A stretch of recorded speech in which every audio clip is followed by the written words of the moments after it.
Okay, so in trigonometry, we've done a lot of work with right triangles, and now we're going to work in Chapter 8 with triangles that are not right triangles, and those are called oblique triangles. So it's not a right triangle. And that's the symbol for triangle, like a little triangle, so if you don't want to write out the word triangle, you can use that. All triangles have what's called an altitude.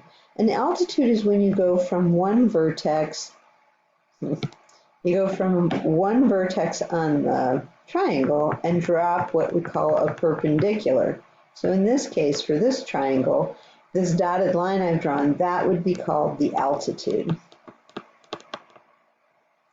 Or sometimes they'll call it the height. Now you can say, well, what if I didn't want to choose the vertex at the top? You don't have to. You could choose, this vertex, and then you would draw the perpendicular to the side, across from that vertex.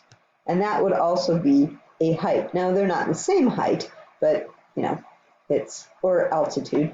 That would be a different altitude. And you could draw one from the other vertex as well.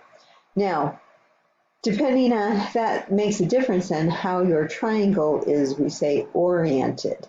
So how you're going to orient your triangle. But we'll talk a little bit more about that in the future.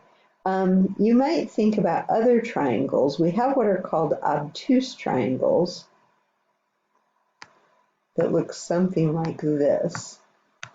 Now, let's say you want to go from this vertex up here and drop a perpendicular. Well, remember, you have to drop it straight down, to the other side across from it.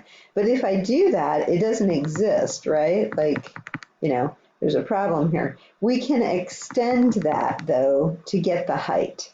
So it's not part of the triangle, but you can draw this height or this altitude as if the length of that side across from it was extended. And so that would be the altitude for that triangle from that vertex, okay?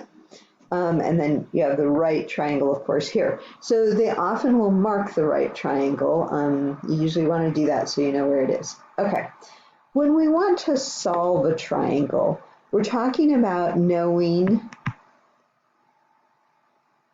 all three sides and all three angles. So a lot of problems will say solve the triangle, and that's what they mean. They'll give you some information, and then you have to figure out the rest. So they're usually going to give you 3 pieces of information, and then you have to figure out the other 3 pieces, okay? So all triangles have 3 sides and 3 angles. And so when we talk about solving it, that's what we're talking about, finding the measure of the sides. I guess I should say the measure of the sides and the measure of the angles. Now, usually for these problems we're going to be doing in Chapter 8, they usually do a degree measurement. It's usually in degrees. And then they'll usually tell you how accurate they want you to be, like solve to the nearest degree or the nearest tenth of a degree or something like that. The other thing they're going to want you to do is they're going to want you to draw a triangle and label it. So we usually label alpha, beta, gamma for the angles, and then the side across from it with the lowercase letter that matches. So this would be side A. Over here it's across from alpha. That's not an altitude that I'm trying. It's just like a dotted line. I'm trying to show you where it's across, but get that out of there. That might be confusing.